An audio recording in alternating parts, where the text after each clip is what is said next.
ला जनाब माशाल्लाह शेरे नस्ल का माशाल्लाह पठोरा आ गया ने उम्र 1 महीने ते दुध पींदा जनाब माशाल्लाह पठोरा। ते बड़े दोस्त फरमाइश करते हैं कि फौजी भाई छोटा पठोरा लियाओ घर दे रखण वास्ते। ते आज जनाब घर दे रखण वास्ते माशाल्लाह A+ क्वालिटी का माशाल्लाह पठोरा लिया लख रुपये की बकरी का माशाल्लाह बच्चा ही ने। तो जिस भाई ने चाहिए जनाब रबता करके लै सकते हो। खूबसूरत माशाल्लाह चीज़ ने, फेस ब्यूटी भी चेक कर सकते हैं माशाल्लाह। खूबसूरत फेस ब्यूटी के वाइट अख के कन्ना के बिला लापर चेक करो, चंगे लंबे कान और मोटे हड्ड पैरों के ने और क्वालिटी जनाब रेट ही बिल्कुल मुनासिब भी ने पिया। इंशाल्लाह इन्हों अच्छी तरह संभाल बिरा कर ली सुना तो लख रुपये वाली ब्रीड है माशाल्लाह।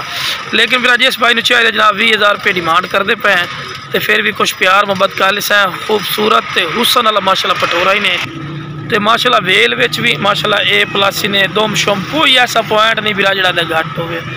तो जिस भाई ने चाहिए जनाब स्क्रीन पर दिते हुए नंबर पर रबता करके तुम लै सकते हो माशाल्लाह। खूबसूरत और अनमोल तोहफा ने।